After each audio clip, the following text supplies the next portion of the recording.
শয়তান ছিল বুদ্ধিজীবী, আদম আলাইহিস সালাম ছিলেন জ্ঞানী। শয়তান সুদ্দা। আল্লাহ পাক যখন সকলকে বললেন উসজুদু লিআদামা, সবাই মিলে আদমকে সেজদা দাও, ফাসাজাদু, সবাই মিলে সেজদা করলো, ইল্লা মিস্টার ইবলিস সেজদা করলো না। আবা ওয়াস্তাকবারা ওয়া কানা মিনাল কাফিরিন, কপাল পুড়লো জম্মের পোড়া। এখন ও যে বুদ্ধিজীবী, দুনিয়ার বড় বুদ্ধিজীবী, দেখেন অবস্থা। আল্লাহ পাক জিজ্ঞেস করলেন, ইবলিস রে, আমার হুকুমটা তুই মানলি না কেন? কোন জিনিস তোরে বাধা দিল আমার হুকুম অমান্য করতে, মানলি না কেন? ও তখন, ও তো বুদ্ধিজীবী, বুদ্ধির আশ্রয় নিয়েছে। সে বলছে, আল্লাহ পাক, এটা মানি নাই একটা বৈজ্ঞানিক কারণেই, একটি দার্শনিক কারণেই মানতে পারি নাই। কারণ হচ্ছে খালাকতানি মিন নার ওয়া খালাকতাহু মিন তিন, তারে বানাইছো মাটি দিয়া, আমারে বানাইছো আগুন দিয়া, আনা খায়রুম মিনহু, আমি ওর থেকে অনেক ভালো, নাউযুবিল্লাহ। কত বড় কপাল পোড়া। আগুনের গতি হলো ঊর্ধ্বমুখী, মাটির গতি নিম্নমুখী। ঊর্ধ্বগতি সম্পন্ন একটা জিনিসকে নিম্নমুখী জিনিসের সামনে মাথা নত করতে বলা তোমার একটা অবৈজ্ঞানিক অদার্শনিক হুকুম হয়ে গেছে। নাউযুবিল্লাহি মিন যালিক। আল্লাহ পাক বললেন, ইন্নাকা রাজিম, মরদুদ, বিতাড়িত, সব আমল বরবাদ করে দিলাম। দেখেন, অপরাধ শয়তান করেছে, অপরাধ আদম আলাইহিস সালাম করেছে। একজন অপরাধ করে শয়তান হয়ে গেল, আর একজন অপরাধ করে আল্লাহ পয়গম্বর হয়ে গেলেন। সুবহানাল্লাহ বলবেন না কেন? কারণ হলো শয়তান বুদ্ধিজীবী, বুদ্ধির আশ্রয় নিল। আদম আলাইহিস সালাম তিনি বুদ্ধির আশ্রয় নেন নাই, তিনি আকলের, তার জ্ঞানের কাছে তিনি আশ্রয় নিয়েছেন। অর্থাৎ তিনি চিন্তা করতেছিলেন যে আল্লাহ পাক আমাকে নিষেধ করলেন একটা গাছের কাছে যেতে, আমিও গেলাম, বউও গেল, যা নিষেধ করলেন সেটা করলাম। এখন যদি আল্লাহ আমারে প্রশ্ন করেন যে আমার হুকুম অমান্য করলা কেন, কি জবাব দেব? আদম আলাইহিস সালাম জবাব খুঁজে পাচ্ছিলেন না। কিন্তু আমি ওই আয়াত তেলাওয়াত করার পর সর্বপ্রথম সেই ছাত্র জীবনে আমি চিন্তা করলাম জবাব তো একটা দিতে উনি পারতেন। ছাত্র মানুষের মধ্যে তো নানান চিন্তা আসে, তো আমার চিন্তা আসলো উনি একটা জবাব তো দিতে পারতেন, আমাদের আবাল বাসার একটা জবাব তো দিতে পারতেন, এই যে আল্লাহ পাক সবই ঠিক আছে, অপরাধ আমি করেছি, ভুল আমি করেছি, কিন্তু আমার এটা জানতে ইচ্ছে হয় জান্নাতের সমস্ত নাজ নেয়ামত আমার জন্য তুমি জায়েজ করে দিলা, যে গাছটার কাছে যাওয়া যাবে না, ফল খাওয়া যাবে না, এরকম একটা গাছ জান্নাতের মধ্যে বানাইয়া আমার বিপদে ভালাইলা কেন? এরকম একটা জবাব তিনি দিতে পারতেন, কিন্তু তিনি দেন নাই। কারণ তিনি বুঝতে পেরেছেন মহাশক্তিধর আকাশ আর জমিনের মালিক আল্লাহ রাব্বুল আলামিনের সামনে আর্গুমেন্ট চলে না,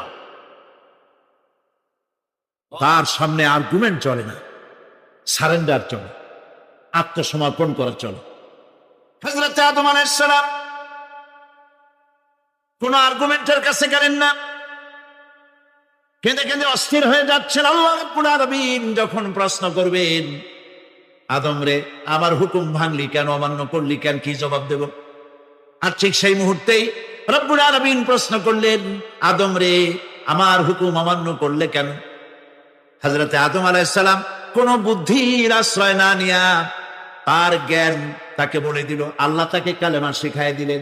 উদ্বুদ্ধ হয়ে তিনি আল্লাহ রাব্বুল আলামিনের সামনে মাথা নত করে দিয়ে বললেন, রব্বানা যালামনা আনফুসানা ওয়া ইল্লাম তাগফির লানা ওয়া তারহামনা লানাকুনান্না মিনাল খাসিরিন। পড়েন সবাই, রব্বানা যালামনা আনফুসানা ওয়া ইল্লাম তাগফির লানা ওয়া তারহামনা লানাকুনান্না মিনাল খাসিরিন। রব্বানা যালামনা, হে আল্লাহ, আমি আমার নফসের পরে, যালামনা আনফুসানা, আমি আমার নফসের পরে জুলম করেছি, অত্যাচার করেছি। ওয়া ইন লাম তাগফির লানা, তুমি যদি আমাকে ক্ষমা না করো। জ্ঞান কত দেখেন, শুধু ক্ষমা চান নাই, বলেছেন তুমি যদি আমাকে ক্ষমা না করো, ওয়া তারহামনা, আর যদি দয়া না করো, লানাকুনান্না মিনাল খাসিরিন, আমি ক্ষতিগ্রস্ত হয়ে যাব। কতটা জ্ঞানের অধিকারী তিনি! তিনি এটা বললেন না যে শুধু মাফ করে দাও, শুধু মাফ করলে হবে না, মাফও করা লাগবে, আর আগে যেমন দয়া করতে আসলেও করতে আসলেও করা লাগবে। সুবহানাল্লাহ। আল্লাহ পাক রাজি হয়ে গেলেন, রাজি হন নাই? আল্লাহ রাব্বুল আলামিন হযরত আদম আলাইহিস সালাম কি শুধু ক্ষমা করলেন না, ক্ষমাও করলেন, আর নবীর মর্যাদা দিয়ে আল্লাহ রাব্বুল আলামিন দুনিয়ায় পাঠাইয়া দিলেন। সুতরাং বুদ্ধি দিয়ে কাফেররা বুদ্ধির আশ্রয় গ্রহণ করে সর্বনাশ করেছে, যে পরকাল হইতে পারে না, মরে যাব আবার উঠবো, আবার এই শরীর কেমনে তৈরি হবে, এইটা তাদের বুদ্ধিতে কুলায় নাই। কিন্তু বুদ্ধি দিয়া চিন্তা করলে বোঝা যাইতো যে হ্যাঁ, পরকাল একটা হইতে পারে। আর একটা কথা বলি, সেটা হলো এই, বহুত মানুষ আছে পরকাল বিশ্বাস করে না, আছে না? এমন আছে। এখন আমরা বিশ্বাস করি পরকাল, আমরা কারা কারা বিশ্বাস করি হাত উঁচু করে দেখান তো। আলহামদুলিল্লাহ বলি, বলেন আলহামদুলিল্লাহ। এখন যারা বিশ্বাস করে না তাদেরকে জানাতে চাই, আমরা যারা পরকালে বিশ্বাস করি, তাহলে পরকাল যদি না হয়, কিয়ামত যদি না হয়, বিচার আচার যদি কিছু না হয়, আমরাও বেঁচে গেলাম, আপনারাও বেঁচে গেলেন। কিন্তু সত্য সত্যই যদি পরকাল একটা হয়, বিচার যদি হয়, আমরা বেঁচে যাবো, ফেসে যাবা তোমরা। যেমন আমাদের ইউনিভার্সিটিতে ঢাকা বিশ্ববিদ্যালয়ে একজন ছিল, বেটা মরছে, হ্যাঁ আমি নাম নাই নিলাম, আপনারা তো বুঝে ভালাইছেন। সে কয় যে পরকাল বিশ্বাস করি না, বিয়ে টিয়া মানি না, মরা এটা হইতে পারে, কিন্তু মরার পরে আরেকটা জীবন হবে, ওইখানে হিসাব হবে, বিচার হবে, এই সমস্ত মানি না। এর থেকে আমারে তোমরা, আমি মরার পর, হ্যাঁ মানে গোসল করাইও না, কাফন পরাইও না, জানাজা মানাজা এগুলি আমি বিশ্বাস করি না। নাউযুবিল্লাহ। কত বড় কপাল পোড়া, কত বড় কপাল পোড়া। ও মরার পর তার এই চিন্তা সম্পর্কে যখন আমি জানতে পেরেছি, আমার ধারণা হয়েছে ওই লোকটার উপরে আমার খুব দুঃখ হয় না। যেরকম কত কাফের আসছে, কত নাস্তিক আসছে, বিদায় হয়ে গেছে, এগুলো কোনো ব্যাপার না দুনিয়ার ইতিহাসে। সব থেকে বড় ব্যাপার হলো এই লোকটি বাংলা বিভাগে বছরের পর বছর, যুগের পর যুগ শিক্ষকতা করেছে ঢাকা বিশ্ববিদ্যালয়ে। সে কত সোনার টুকরা ছেলেকে কয়লার খনি বানায় দিয়েছে। এই জন্য বিশ্ববিদ্যালয়ে যারা চাকরি করে, সরকারের দেখা উচিত তাদেরকে চাকরি, সেখানে শিক্ষকতা করার জন্য কাদেরকে নিয়োগ করা হচ্ছে, তারা নামাজি কিনা, তারা পরিষ্কার কিনা, তারা জেনাকার কিনা, তারা মদ খায় কিনা, তারা শয়তানি করে কিনা, দেখে শুনে ভালো মানুষ দেওয়া উচিত। মরে গেল, তারপরে তাকে রাখা হলো ডায়াবেটিক সেন্টারের মারিচুয়ারি ডিপ ফ্রিজের মধ্যে। তিনি বলে গেলেন, আমি মরার পর আমাকে মেডিকেল কলেজে পাঠায় দিও, তারা আমারে কাটা ছেঁড়া করিয়া তারপরে অপারেশন শিখবে। তো তার নসিহত অনুযায়ী তাই করা হলো, ওসিয়ত অনুযায়ী। যখন মেডিকেল কলেজের ছেলেরা টের পেল যে ওই নাস্তিকরে আনতেছে মেডিকেল কলেজে অপারেশন করে আমাদের শেখাবার জন্য, তারা বললো আল্লাহর রাস্তায় মাপ চাই, এই শয়তানের এদিকে আনবেন না। কারণ সারা জীবন সে আল্লাহরে মানে অস্বীকার করেছে। পরে কাটা ছিঁড়া করে আমরা যদি কিছু শিখি, তো তাই দিয়া যে রুগী ভালো হবে অপারেশন করলে সেটাও পারবে। সুতরাং মাপ চাই, ফিরাও। ফিরাইয়া এখন ওইটার কি অবস্থা হয়েছে আমি জানি না, লেটেস্ট নিউজ জানি না কোথায় আছে। যদি এখন কবর তো কপালে হইল না, এখন যদি রাস্তাও ভালায় দেয়, আমাদের দেশে কুত্তাও খাবে না। কারণ কুত্তাগুলি আমাদের দেশে এত অভদ্র না যে এত পচা বাসি লাশ খাবে। ওদের একটা রুচি টুচি আছে। প্রিয় ভাই সব, এদের চিন্তা, এদের বুদ্ধি হলো, এদের বুদ্ধি সীমিত বুদ্ধি। আর আল্লাহ কোরআনে বুদ্ধির কথা বলেন নাই, আল্লাহ বলেছেন জ্ঞানের কথা। আর ওরা হলো বুদ্ধিজীবী। ওরা কি জীবী কর? বুদ্ধিজীবী। আচ্ছা আপনারা একটা প্রশ্নের জবাব দেন তো, দুনিয়ার সব থেকে বড় বুদ্ধিজীবী কেনা? মাশাআল্লাহ, আপনাদের ওয়াজ না শুনাইলেও হবে, আপনারা তো জানি ফেলেছেন সব। সব থেকে বড় বুদ্ধিজীবীর নাম হলো শয়তান, আর সব থেকে বড় জ্ঞানীর নাম হযরত আদম আলাইহিস সালাম। মানুষের মধ্যে সর্বপ্রথম আল্লাহ তাকে জ্ঞান দান করেছিলেন। সুবহানাল্লাহ। আল্লাহ পাক কোরআনের মধ্যে কোথাও বলেন নাই যে আমি বুদ্ধি দিছি। আল্লাহ পাক বলেছেন ওয়া আল্লামা আদামাল আসমাআ কুল্লাহা, আমি আদমকে সমস্ত জিনিসের জ্ঞান দিয়েছি, নামগুলা শিখাইছি। সুবহানাল্লাহ। ওয়ালাকাদ আতাইনা লুকমানাল হিকমা, আমি লোকমানকে জ্ঞান দান করেছি। ওয়ালাকাদ আতাইনা দাউদা ওয়া সুলাইমানা ইলমা, আমি দাউদ আর সুলাইমানকে কি দিছি?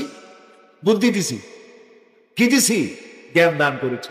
ইব্রাহিম আলাইহিস সালাম বলেছেন, হে আমার আব্বা, হে আমার পিতা, আমার কাছে এমন জ্ঞান এসছে যে জ্ঞান আপনার কাছে নাই। ফাত্তাবিউনি আহদিকা সিরাতান সাবিয়্যা, আপনি আমার অনুসরণ করেন, আমি আপনাকে সোজা রাস্তায় উঠাই দেব। সুবহানাল্লাহ, আমার কাছে এমন ইলম আসছে।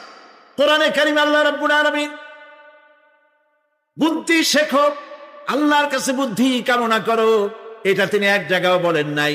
বলেছেন আমার কাছে দোয়া চাও, রব্বি জিদনি ইলমা। পড়েন সবাই, রব্বি জিদনি ইলমা। আবার বলেন, রব্বি জিদনি ইলমা। আয় আল্লাহ, তুমি আমার জ্ঞান বৃদ্ধি করে দাও। কাফেরেরা তিনটি জিনিসের প্রথম জিনিসের সাথে তারা দ্বিমত খুব একটা করতে পারে নাই। তারাও জানতো যে আল্লাহ এক আছেন। তাদের যে দেবতাগুলি ছিল এ সম্পর্কে তাদের ধারণা ছিল যে দেবতাগুলিও ওই আল্লাহর তৈরি করা, তবে আল্লাহর কাজের এরা হলো অংশীদার। যেরকম গভর্নমেন্টের একজন প্রধানমন্ত্রী থাকে আর একজন প্রেসিডেন্ট থাকে, আর বিভিন্ন বিভাগে মন্ত্রীরা থাকে, আল্লাহর ওইভাবে রাষ্ট্র, আল্লাহ বা ভগবান বা গড, তারও এই বিশ্ব এগুলিকে পরিচালনা করার জন্য বিভিন্ন মন্ত্রণালয় আছে। আর ওই সব মন্ত্রণালয়গুলিতে আমাদের দেবতাগুলিকে এইভাবে শরীক করে রাখা তিনি রেখেছেন। এটা হলো তাদের ধারণা। 2 নম্বরে, নবী করিম সাল্লাল্লাহু আলাইহি ওয়াসাল্লামের রিসালাত সম্পর্কে তাদের এই ব্যাপারে তারা একমত হতে পারে নাই। কিন্তু নবী করিম সাল্লাল্লাহু আলাইহি ওয়াসাল্লাম মিথ্যা কথা বলেছেন, নাউযুবিল্লাহ, এটা তারা ধারণা করতে পারতো না। কারণ 40টি বছর পর্যন্ত একটি মিথ্যে কথা তিনি বলেন নাই। সুবহানাল্লাহ বলেন। নবুয়তের আগ পর্যন্ত কোন মিথ্যে কথা তার কাছ থেকে লোকেরা শোনে নাই। সুবহানাল্লাহ। সারা জীবনেও তিনি কোনো মিথ্যে কথা বলেন নাই।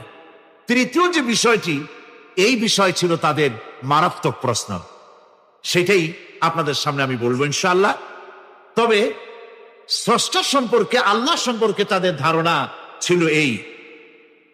আল্লাহ পাক কোরআনে কারিমে বলছেন, وَلَئِنْ سَأَلْتَهُمْ مَنْ خَلَقَ السَّمَاوَاتِ وَالْأَرْضَ لَيَقُولُنَّ خَلَقَهُنَّ الْعَزِيزُ الْعَلِيمُ।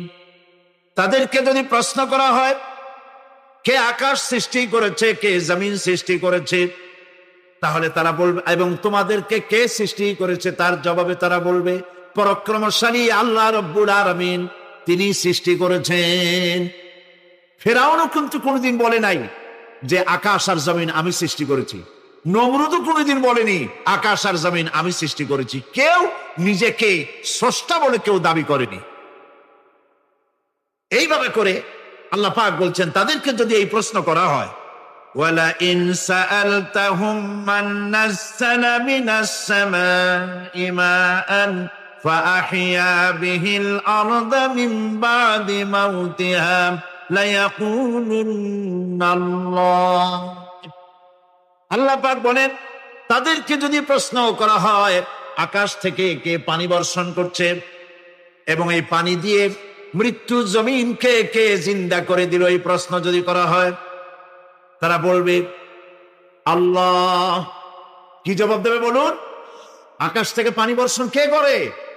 জমিন, এই মরা জমিনকে আকাশের পানি দিয়ে, বৃষ্টির পানি দিয়ে জমিনটাকে সিক্ত করে দিয়ে ফসল উৎপাদনের ব্যবস্থা কে করে দেন? কাফেরেরা এটাকে অস্বীকার করতো না। এরপরে যদি তাদের জিজ্ঞেস করা হতো, ওয়ালা ইন সাআলতাহুম মান খালাকাহুম লায়াকুলুন্নাল্লাহ, যদি প্রশ্ন করা হতো তোমাদেরকে কে সৃষ্টি করেছে, তার জবাবেও তারা বলতো আল্লাহ। এই আল্লাহর ব্যাপারটি নিয়ে তারা কোনো প্রশ্ন তুলতো না, যে আমরা সৃষ্টি করেছি কথা বলতো না। নবী করিম সাল্লাল্লাহু আলাইহি ওয়াসাল্লামের রিসালাত সম্পর্কেও তারা, তিনি মিথ্যা কথা বলছেন, নাউযুবিল্লাহ, একথা বলতেও তারা সাহস পাইতো না। যেহেতু সারা সমাজ তাকে আল আমিন বলেছে, সাদেক বলেছে, 40 বছর পর্যন্ত লোকেরা তাকে সাদেক, সত্যবাদী, আল আমিন বলেছে। আল্লাহ পাক তাকে সেইভাবেই তৈরি করেছেন। যে বিষয়টি নিয়ে তাদের মধ্যে সব থেকে চিন্তা ছিল, যেটা নিয়ে তারা সব থেকে বেশি গবেষণা করত, সেটি হলো নবী করিম সাল্লাল্লাহু আলাইহি ওয়াসাল্লাম যখনই বলেছিলেন যে পরকাল আছে, আখিরাত আছে, এইটা নিয়ে তাদের মাথায় যন্ত্রণা সৃষ্টি হলো। হাটে মাঠে ঘাটে তারা যেখানেই যেত, খালি তারা আলোচনা করত, শুনছো কথা, আমরা নাকি মরে যাব, তারপরে নাকি আমাদেরকে আল্লাহ পাক কিয়ামতে উঠাবেন, এবং সেইখানে নাকি আমাদের সমস্ত কিছু জিজ্ঞাসা করা হবে, ওইখানে নাকি সব কথার জবাব দেওয়া লাগবে। এমন কথা বাপের কাছেও শুনি নাই, দাদার কাছেও শুনি নাই, কি সব আজে বাজে কথা এখন আমরা শুনতেছি। এই জাতীয় তারা ঠাট্টা বিদ্রুপ ইত্যাদি। عَمَّ يَتَسَاءَلُونَ عَنِ النَّبَإِ الْعَظِيمِ الَّذِي هُمْ فِيهِ مُخْتَلِفُونَ كَلَّا سَيَعْلَمُونَ ثُمَّ كَلَّا سَيَعْلَمُونَ সূরা নাবা মক্কায় অবতীর্ণ, 2টি রুকু, 40টি আয়াত। এই সূরাটিতে আল্লাহ পাক মানুষের পরকালীন জীবন সম্পর্কে এবং পরকালের সম্ভাবনা সম্পর্কে এক বিস্তারিত আলোচনা আল্লাহ পাক করেছেন। নবী করিম সাল্লাল্লাহু আলাইহি ওয়াসাল্লাম বলেছেন, কেউ যদি দুনিয়ায় বেঁচে থেকে জীবিত চোখ দিয়ে পরকাল দেখতে চায়, পরকাল তো আমরা দেখতেছি না, কি বলেন? আমরা দেখতেছি? আমাদের কোন আত্মীয় স্বজন, মরা আত্মীয় স্বজন বেঁচে এসে ওই জগৎ সম্পর্কে আমাদেরকে কিছু বলতে পারতেছে? কেউ পারে না।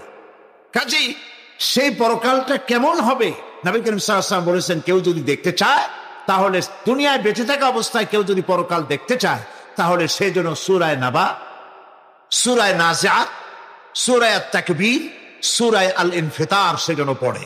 তাহলে কিয়ামত তার চোখের সামনে ভেসে উঠবে। সুবহানাল্লাহ। আল্লাহ পাক বলছেন, ইয়াতাসাআলুন, তারা কি সব ব্যাপারে জিজ্ঞাসাবাদ করছে? আনিন নাবাইল আযীম, সেই মহা ব্যাপারটি, সেই মহা খবরের ব্যাপারেই কি তারা এসব প্রশ্ন করছে? আল্লাযী হুম ফীহি মুখতালিফুন, যে ব্যাপারে তারা নিজেরাই মতদ্বৈততায় ভুগছে এবং নিজেরাই ঠাট্টা বিদ্রুপ ইত্যাদি করে বেড়াচ্ছে। কাল্লা সায়ালামুন, কখনো নয়, অবশ্যই তারা জানতে পারবে। সুম্মা কাল্লা সায়ালামুন, পুনরায় বলছি, অবশ্যই তারা এই বিষয়টি জানতে পারবে। এ হলো আয়াত যদ্দূর পড়েছিলাম তার শাব্দিক তরজমা। এরা আম্মা ইয়াতাসাআলুন আনিন নাবাইল আযীম, নাবাইল আযীম বলতে কিয়ামত এবং পরকালকে বোঝায়। ইয়াতাসাআলুন বলতে জিজ্ঞাসাবাদ, পরস্পরকে তারা জিজ্ঞাসা করতো, কি ভাই, আমরা নাকি মরে যাব, তারপর নাকি জিন্দা হব, এটা কেমন কথা? আল্লাযী হুম ফীহি মুখতালিফুন, যে বিষয় নিয়ে তারা পরকালের বিষয়টি নিয়ে পরস্পরে ঠাট্টা করত, বিদ্রুপ করত। পরকাল সম্পর্কে অবিশ্বাসী যারা ছিল, তাদের প্রশ্নগুলো কিরকম ছিল, কোরআনে কারীম তা বিধৃত করছে। প্রিয় ভাই সব, কোরআন কোনো গোপন কিতাব নয়। আল্লাহ পাক কোনো জিনিস গোপন রাখেন নাই, সব জিনিসকে মানুষের সামনে স্পষ্ট করে দিয়েছে। সুবহানাল্লাহ বলেন। কিন্তু এখানে একটা দুঃখ আছে, সেটা হলো এই যে কোরআন শরীফ সম্পর্কে আমাদের মুসলমানদের একটি গ্রুপ, একটি দল, তারা বলে বেড়ান যে কোরআন তো আসলে আমরা বুঝবো না, আমরা হলাম পাবলিক, কোরআনের আমরা বুঝবো কি? এগুলি সব আলেম ওলামাদের কাম, আমরা বুঝবো না। আসেন আমাদের অন্যরা কি বলে, হুজুররা কি বলে দেখি, সেই সব বইপত্র পড়ি। প্রিয় ভাই সব, বুজুর্গরা, মুরব্বীরা যে কথা বলেন, সে কথা যে সঠিক তা বোঝার জন্যই তো কোরআন প্রয়োজন। কোরআনই যদি না বুঝলেন, তাহলে তারা আপনাদেরকে বিভ্রান্ত করছে কিনা সেটা তো আপনি বুঝতে পারবেন না। কথা ঠিক কিনা বলেন? এখন কোরআন বোঝা যারা বলেন যে এটা কোরআন বোঝা সহজ নয়, কঠিন, আমার চিন্তায় এই লোকগুলি, এই বিশাল একটি গ্রুপ, একটি দল, শয়তানের বড় রকমের ওয়াসওয়াসার ভিতরে তারা নিমজ্জিত হয়ে গেছে। আল্লাহ মেহেরবানি করে এই ভাইদের দৃষ্টিকে খুলে দিন, যাতে তারা বুঝতে পারে যে কোরআন শুধু আলেম ওলামাদের জন্য নয়, কোরআন পৃথিবীর সমস্ত মানুষের জন্য। হুদাল লিল আলামিন তো আল্লাহ পাক বলেন নাই আলেমদের জন্য নাজিল করেছি, তা তো বলেন নাই। বলেছেন হুদাল লিন্নাস, সমস্ত মানুষের জন্য কোরআন দেওয়া হয়েছে। এখন কোরআন বোঝা কঠিন না সহজ? এই প্রশ্নের জবাবে আল্লাহ রাব্বুল আলামিন, আমরা প্রশ্ন করব। আমাদের প্রশ্ন করার অনেক আগে আল্লাহ রাব্বুল আলামিন সূরা কামারের ভিতরে একটি প্রশ্নের জবাব 4 বার দিয়েছেন।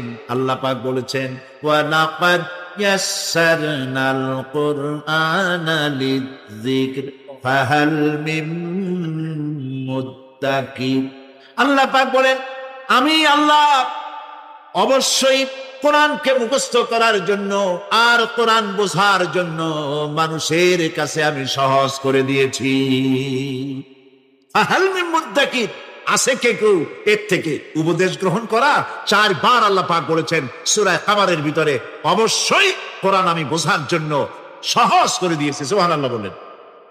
আমরা বুঝতে চাই না, তাহলে বুঝবো কি করে? বুঝতে চাইলেই তো আমরা বুঝতে পারবো, চেষ্টা করলেই বুঝতে পারবো।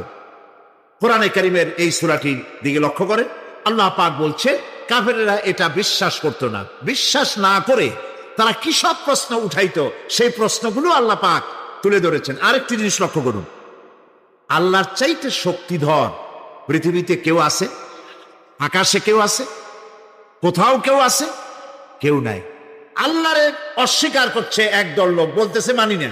আল্লাহ পাক ফেরেশতা পাঠায় দিলেন, ওদের গর্দান পিটাই ভেঙে দাও, আমারে মানে না কে? এইরকম কি আল্লাহ করছে? না, করেন নাই। ওরা বলে পরকাল মানি না, আল্লাহরে মানি না। আল্লাহ পাক কোরআনে যুক্তি দিয়েছেন আর নবী করিম সাল্লাল্লাহু আলাইহি ওয়াসাল্লামকে বলেছেন ইন্নামা আনতা মুযাক্কিরুন লাস্তা আলাইহিম বিমুসাইতির। হে নবী, উপদেশক করে আপনাকে পাঠাইছি, আপনাকে লাঠি চার্জ করার জন্য পাঠাই নাই। আপনি দারোগা নন, আপনি প্রচারক। মানুষকে উপদেশ দিন সুন্দর সুন্দর ভাষায়, উদউ ইলা সাবিলি রাব্বিকা বিল হিকমাতি ওয়াল মাউইজাতিল হাসানা। মিষ্টি মিষ্টি ভাবে, সুন্দর ভাবে, সুকৌশলে মানুষকে ভালো ভালো কথাগুলি সুন্দর করে বুঝিয়ে দিন। সুবহানাল্লাহ বলেন। এখন এই কাফেররা বলছে পরকাল বুঝি না, এগুলা কেমনে হয়? আমরা অস্বীকার করি, মানি না। আল্লাহ পাক সাথে সাথে ফেরেশতা দিয়ে কারো ঘাড় মটকান নাই, কিন্তু পারতেন না? পারতেন না? আরে ভাই বলেন না কেন, পারতো কি না? অবশ্যই পারতেন, কিন্তু তা করেন নাই।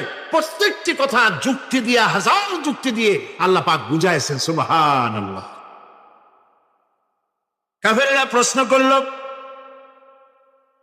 তারা বলতো আমাদের এই জীবন শেষ, মৃত্যুর পরে আমাদের আর নতুন করে ওঠা লাগবে না। ওরা বলতো ইন্না হাউলানি লায়াকুলুনা ইন হিয়া ইল্লা মাউতাতুনাল উলা ওয়া মা নাহনু বিমুনশারিন। তারা বলতো এই জীবনটাই আমাদের শেষ, এইখানে আমরা মৃত্যু ছাড়া, আমাদের এই জীবন ছাড়া আর কিছুই নাই, আর আমাদেরকে পুনরুত্থিত করা হবে না। পরিষ্কার তারা বলতো যে আমাদেরকে পুনরুত্থিত করা হবে না। এরপরে তারা আরো বলতো মা নাদরি মাস-সাআতু ওয়ান নাযুন্নু ইল্লা যান্না ওয়া মা নাহনু বিমুস্তাইকিনিন। ওরা বলতো কিয়ামত কি জিনিস তা আমরা জানি না, আমরা বুঝি না, আমরা শুধু অনুমান করি মাত্র, আর আমাদের বিশ্বাস হলো আমাদেরকে কখনোই উঠানো হবে না, পুনরুত্থিত আমরা হব না। প্রিয় ভাই সব, এইভাবে তারা পরকালকে অস্বীকার করার কথাগুলি তারা বলতো। কাফেরেরা প্রশ্ন তুলতো আমরা আর আমাদের মৃত্যুর পরে আর আমাদেরকে জিন্দা করা হবে না। আখিরাতের জীবন সম্পর্কে কাফেরেরা আরো বলতো ওয়াকালু আইযা কুন্না ইযামান ওয়া রুফাতান আইন্না লামাবউসুনা খালকান জাদীদা। তারা বলতো যে আমরা মরে যাওয়ার পর আমাদের গোশতগুলি মিশে যাবে, হাড্ডি গুড্ডিগুলি পচে যাবে, এরপরে আমাদেরকে নতুন করে চিন্তা করা হবে। এটা মাথার মধ্যে ঢোকে না, কি আশ্চর্য ধরনের কথাটা হবে কি করে? কাফের বেঈমানেরা আরো নানা ধরনের প্রশ্ন তারা করতো। তারা বলতো আইযা মিতনা ওয়া কুন্না তুরাবান যালিকা রাজউন বাঈদ। আমরা মাটিতে মিশে যাব, তারপরেও কি আমাদেরকে চিন্তা করা হবে? আমাদেরকে আবার উঠানো হবে? এটা তো বুদ্ধির, এটা চিন্তার বাইরের কথা, এটা তো মানতে পারি না। আসলে কাফেরদের এই বক্তব্য অনুযায়ী পরকালের জীবন বুদ্ধি বহির্ভূত নয়। ওরা যে বলে যে এটা আমাদের বুদ্ধিতে কুলায় না, আসলে তারা বুদ্ধি খাটায় নাই। কাফের তো বুদ্ধি খাটায় নাই। কোরআন আল্লাহ পাক মেহেরবানি করে আমাদের দিয়েছেন। কি করে দিয়েছেন? মেহেরবানি করে দিয়েছেন। দয়া করে আল্লাহ পাক আমাদের কোরআনে কারীম দান করেছেন। কোরআন না এলে পৃথিবী অন্ধকার হয়ে যেত, আল্লাহর বাণী না এলে আমরা ধ্বংস হয়ে যেতাম, পৃথিবী, এ সুন্দর পৃথিবী আমরা দেখতে পেতাম না। আজকের পৃথিবীর মানুষের জন্য পরোপকার, শিষ্টাচার, ভদ্রতা, ভালোবাসা, মুরব্বীদেরকে শ্রদ্ধা করা, ছোটদেরকে স্নেহ করা, এ যাবতীয় গুণাবলী, যাবতীয় মানবিক মৌলিক গুণাবলী, এ সব কিছু দিয়েছে কোরআনে কারীম, সবকিছু দিয়েছে আম্বিয়া আলাইহিমুস সালাম। তাদের অবদান অনস্বীকার্য। আজকে আসুন কোরআনে কারীম থেকে আমরা আল্লাহ পাকের বয়ান, আল্লাহ পাকের কালাম থেকে আলোচনা শুরু করি। আমি সেখান থেকে আলোচনা করতে চাই। আজকে যেখান থেকে আল্লাহ রাব্বুল আলামিন আমাদেরকে বলেছেন যে কোরআন আমি তোমাদেরকে দয়া করে শিক্ষা দিয়েছি, এ কোরআন আমি মেহেরবানি করে তোমাদেরকে শিখাইছি। কোরআন আমাদেরকে কি শিখালো, আল্লাহর দয়া কি শিখালেন, কি কোরআন থেকে পেতে পারি কি, এ কথাগুলি এবারের তাফসীরের মাহফিলে আলোচনা করব ইনশাআল্লাহ, যদি আল্লাহ পাক তৌফিক দেন। ওমা তৌফিকি ইল্লা বিল্লাহ, সুবহানাকা লা ইলমা লানা ইল্লা মা আল্লামতানা। আমি তো আসলে কিছুই বলতে পারবো না, পারবো ততটুকুন যতটুকুন মনিব আমাকে বলার জন্য মেহেরবানি করবেন। আসুন শয়তানের ওয়াসওয়াসা থেকে আল্লাহ পাকের কাছে পানাহ চেয়ে নিই। আউযু বিল্লাহি মিনাশ শাইতানির রাজীম। বিতাড়িত মরদুদ শয়তানের ওয়াসওয়াসা থেকে আল্লাহ পাকের কাছে পানাহ চাই। পরম করুণাময় আল্লাহ রাব্বুল আলামিনের নামে শুরু করা যাচ্ছে।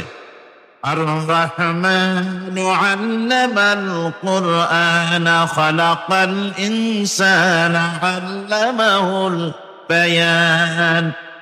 الشمس والقمر بحسبان والنجم والشجر يسجدان والسماء رفعها ووضع الميزان ألا تطغوا في الميزان وأقيموا الوزن بالقسط ولا تخسروا الميزان والأرض وضعها للأنام فيها فاكهة والنخل ذات الأكمام والحب ذو العصف والريحان فبأي آلاء ربكما تكذبان صدق الله العظيم। সূরা আর-রহমান, কোরআনে কারীম 27 পারা, সূরা আর-রহমান। সূরাটি সমস্ত তাফসীর কারকগণ এবং ইতিহাসবেত্তা মুহাদ্দিসিন তাদের অধিকাংশই বলেছেন সূরাটি রাসূল করিম সাল্লাল্লাহু আলাইহি ওয়াসাল্লামের মক্কি জিন্দেগিতে অবতীর্ণ হয়েছে। সূরাটির নাম হয়েছে আর-রহমান। যেহেতু সূরাটি শুরু হয়েছে আল্লাহ পাকের এই নাম দিয়ে, এই পবিত্র নাম দিয়ে, সেহেতু এই নামটি দিয়েই সূরার নামকরণ করা হয়েছে। আর রহমান এ নাম দিয়ে সূরাটি শুরু করার যে কারণ রয়েছে সেগুলি হচ্ছে এই যে সূরাটি শুরু থেকে নিয়ে শেষ পর্যন্ত আল্লাহ পাকের অফুরন্ত দয়া, অসীম রহমতের কথা, করুণার কথা, দয়ার কথা আল্লাহ পাক এই সূরাটির ভিতরে বর্ণনা করেছেন। মানুষকে যত নিয়ামত তিনি দিয়েছেন সেই নিয়ামতের কথা, করুণার কথা, দয়ার কথা তিনি এখানে বলেছেন। এরপরে এ সূরাটির বিষয়বস্তু হচ্ছে যে কোরআনে কারীমের মূল যতগুলি কোরআনে কারীমের মধ্যে যত সূরা আছে তার মধ্যে সূরা আর-রহমান হচ্ছে একমাত্র সূরা যে সূরাটির ভিতরে আল্লাহ পাক মানুষ এবং এই পৃথিবীর ইচ্ছা এবং চেষ্টার শক্তিশালী আরেকটি জীব জিন, যাদেরকে আল্লাহ পাক এই সূরাটির ভিতরে একই সাথে সম্বোধন করেছেন, মানুষকে আর জিনকে। কোরআনে কারীমের অন্য কোন সূরায় মানুষ আর জিনকে একসাথে সম্বোধন করা হয়নি, যা করা হয়েছে সূরা আর-রহমানের ভেতরে। আর জিন হচ্ছে মানুষের পরই ইচ্ছা এবং শক্তি, চেষ্টা এবং শক্তি সম্পন্ন একটি জীব।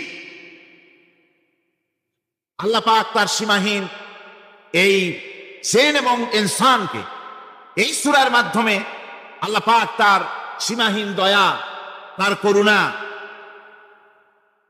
ইত্যাদি এই জাতিকে, জিন এবং মানুষকে বুঝাইছেন, এবং মানুষ আর জিন জাতি তাদের অসহায়ত্ব আল্লাহ পাক বুঝিয়েছেন। কিয়ামতের দিন তাদেরকে আল্লাহর দরবারে জবাবদেহি করতে হবে, এই ব্যাপারটিও আল্লাহ পাক তাদেরকে বুঝিয়েছেন। এছাড়া আরো একটি কথা এই সূরাটির ভিতরে পাওয়া যায়, সেটা হচ্ছে বোঝা যায়, সেটা হচ্ছে এই যে রাসূল করিম সাল্লাল্লাহু আলাইহি ওয়াসাল্লাম শুধুমাত্র মানুষের জন্য নবী নন, তিনি জিনেদের জন্য নবী। তাই তার মুখ থেকে কোরআন, মানুষের দাওয়াত, জিনেদের কাছে দাওয়াত আল্লাহ পাক তার মুখ থেকে বের করিয়েছেন। তিনি শুধু মানুষের নবী ছিলেন না, তিনি ছিলেন গোটা বিশ্ববাসীর নবী। এজন্য রাসূল করিম সাল্লাল্লাহু আলাইহি ওয়াসাল্লাম হচ্ছেন বিশ্ব নবী। রাসূল কি নবী?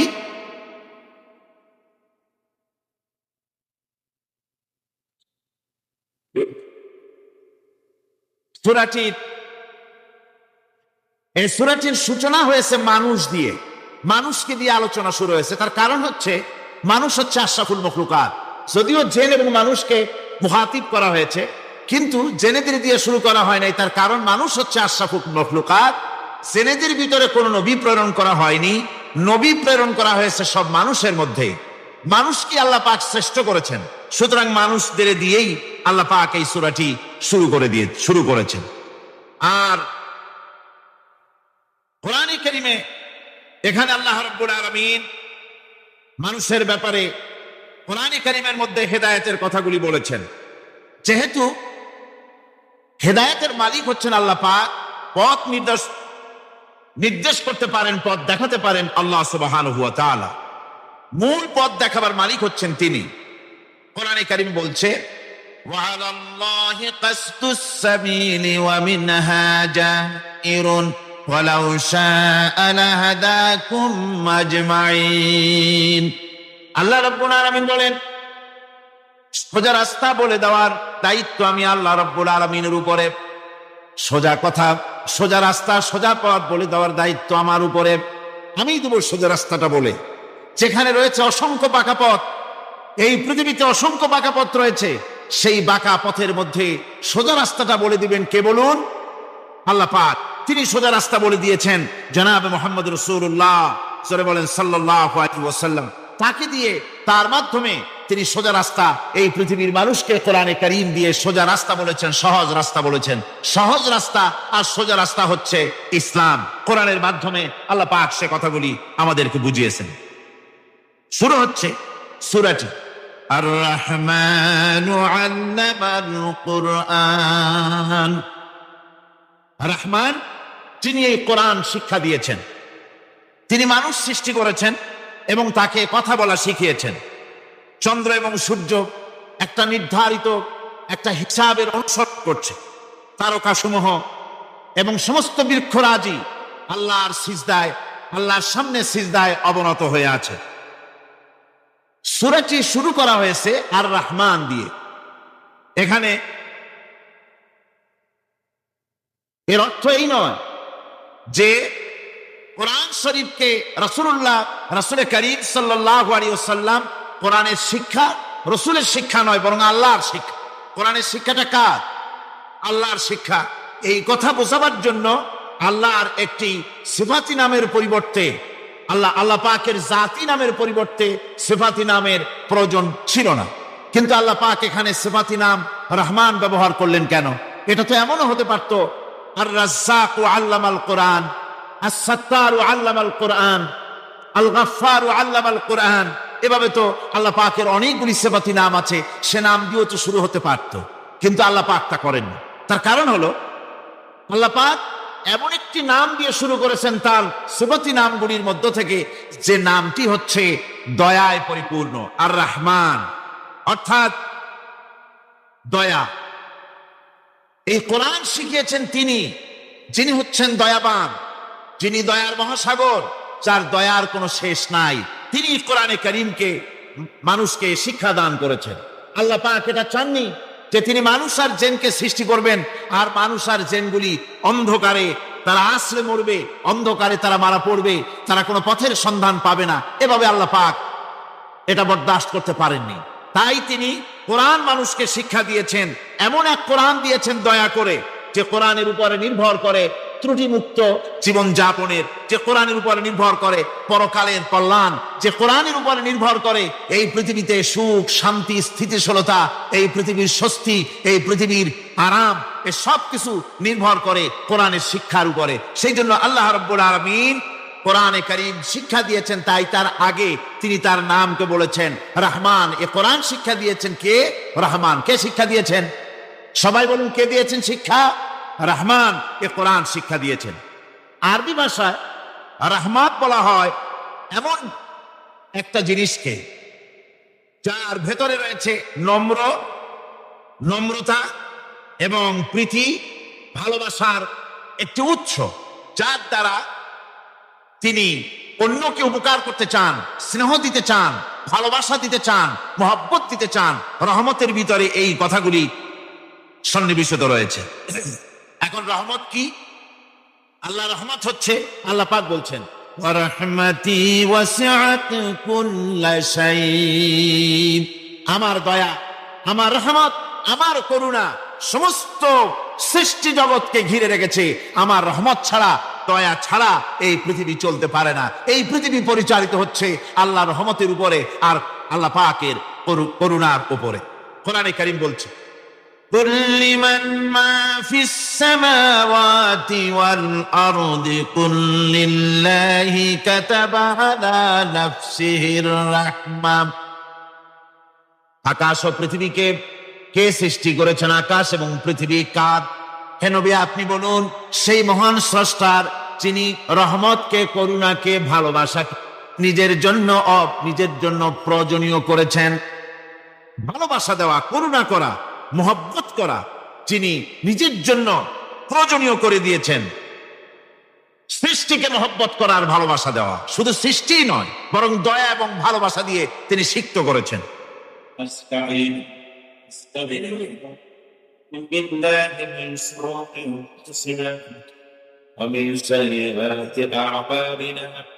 من يهد الله فلا مضل له ومن يضلل فلا هادي له ونشهد أن لا إله إلا الله وحده لا شريك له ونشهد أن سيدنا حبيبنا مولانا محمدا عبده ورسوله الذي أرسله بالحق بشيرا ونذيرا وداعيا إلى الله بإذنه وسراجا منيرا. فقد قال الله تعالى في كلامه المجيد وفرقانه الحميد أعوذ بالله من الشيطان الرجيم بسم الله الرحمن الرحيم إن الله وملائكته يصلون على النبي يا أيها الذين آمنوا صلوا عليه وسلموا تسليما اللهم صل على سيدنا مولانا محمد وعلى آل سيدنا مولانا محمد জোরে সরে মোহাব্বতের সাথে বলেন আল্লাহুম্মা مولانا محمد وعلى آل سيدنا مولانا محمد بلغ العلا بكماله كشف الدجى بجماله حسنت جميع خصاله صلوا عليه وآله اللهم آمين. ربنا ظلمنا أنفسنا وإن لم تغفر لنا وترحمنا لنكونن من الخاسرين. رب العالمين এই বিশাল তাফসিরুল কোরআন মাহফিল ইসলামী সমাজ কল্যাণ পরিষদ কর্তৃক আয়োজিত 5 দিনব্যাপী মাহফিলের আজকের এই প্রথম দিবসে আমরা কয়েকবার দুরুদ ও সালাম পড়ে তোমার দরবারে হাত তুলেছি। মেহেরবানি করে দুরুদ ও সালাম টুকুন সোনার মদিনায় নবী পাকের রওজা মুবারকে পৌঁছে দাও। तमाम পৃথিবীর মাটির নিচে যত মুমিন মুমিনাত শুয়ে আছেন তাদের আরো আরো পরে সওয়াব পৌঁছিয়ে দাও রব্বুল আলামিন। এই মাহফিলের আয়োজন যারা করেছেন আর শোনার জন্য যারা এসেছেন, আয় আল্লাহ, কিয়ামতের দিন মুসিবতের সময় এ মাহফিল আমাদের সকলের জন্য নাজাতের জরিয়া বানিয়ে দিও আল্লাহ। ইয়া রব, করম তু अगर करे वो बात जुबां को जो दिल पर असर करे। ربنا تقبل منا إنك أنت السميع العليم وتب علينا إنك أنت التواب الرحيم سبحان ربك رب العزة عما يصفون سلام على المرسلين الحمد لله رب العالمين।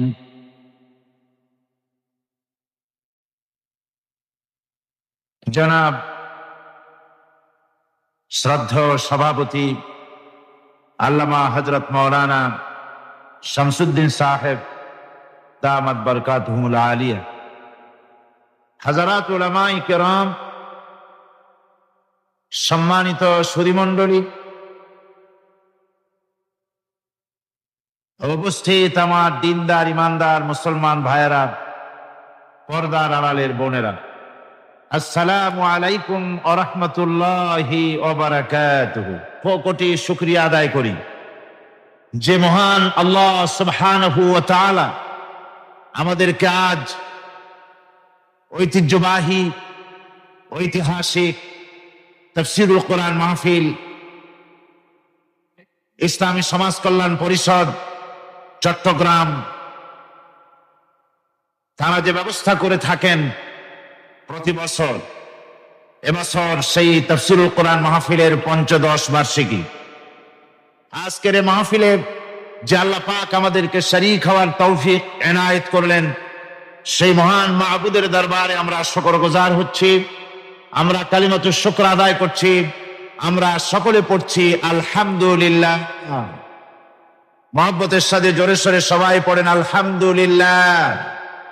রব্বানা লাকাল হামদ হামদান কাসীরান তাইয়িবান মুবারাকান ফীহ ইয়া রাব্বি লাকাল হামদু কামা ইয়ানবাগি লিজালালি ওয়াজহিকা ওয়া আযীমি সুলতানিক।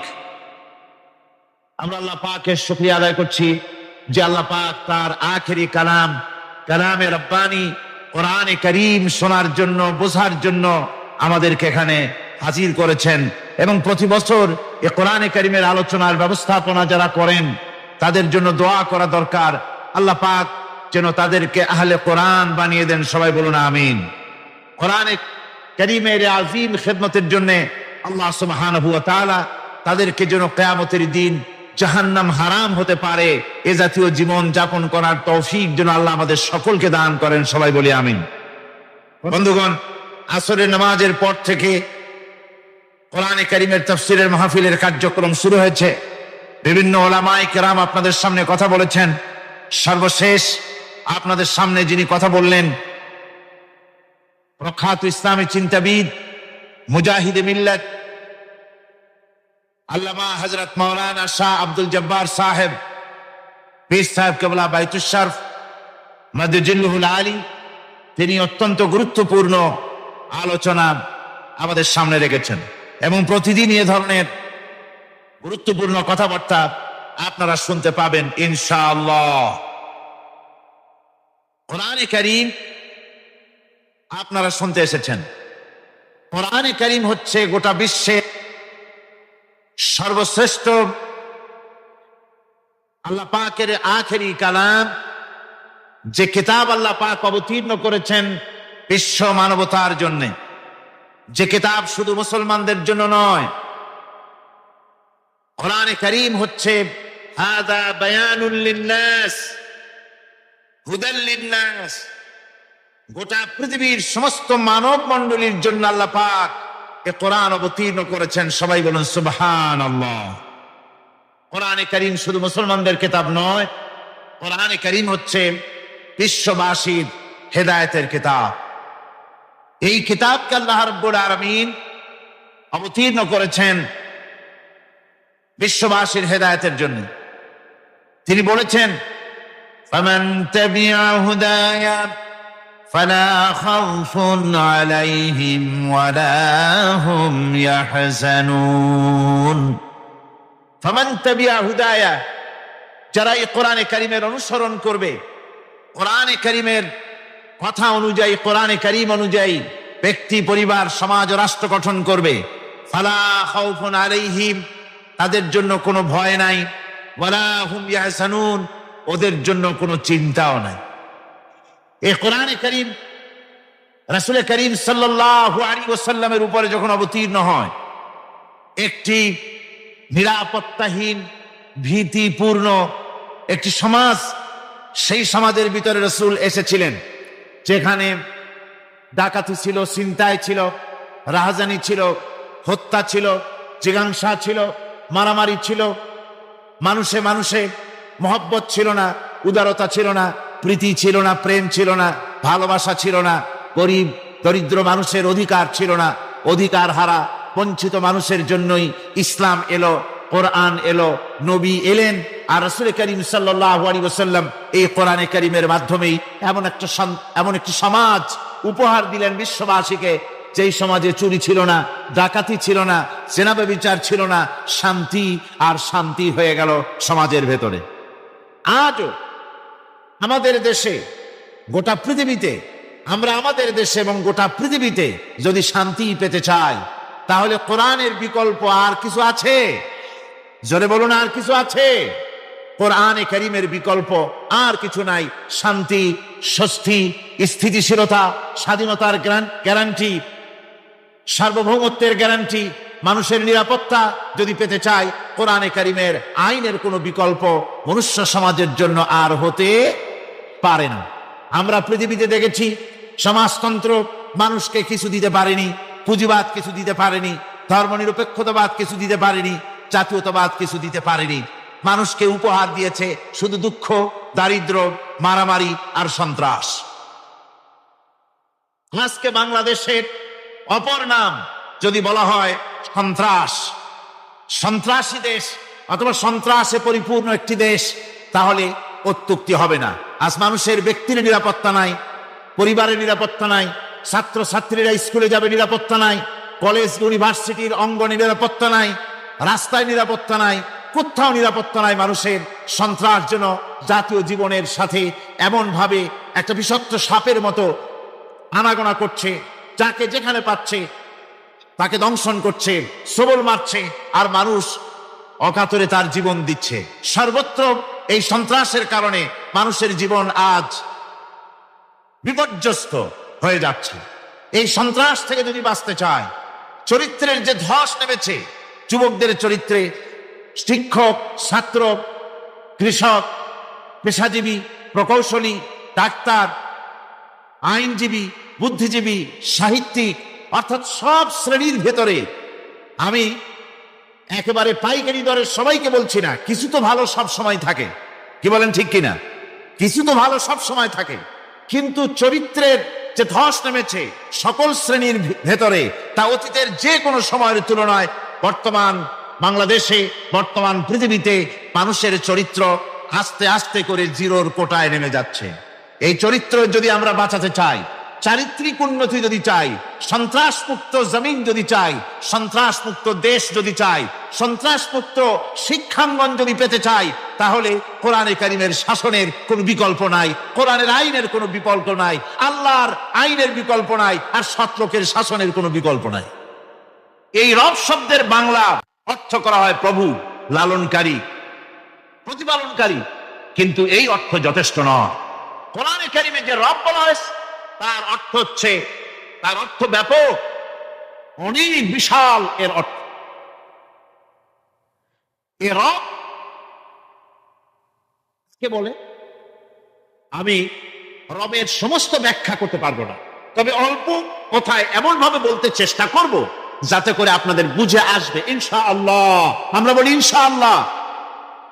এখন আপনারা যদি আমাকে প্রশ্ন করেন যে অত কথা বুঝি না, এক লাইনে এক বাক্যে বুঝাই দেন রব কাকে বলে, তাহলে আমি কথাটা এইভাবে বলবো, যাহার যখন যে জিনিসের যতটুকু প্রয়োজন তাহাকে তখন সেই জিনিস ফরিয়াদ করার আগে যিনি পৌঁছে দেন তার নাম হচ্ছে রব।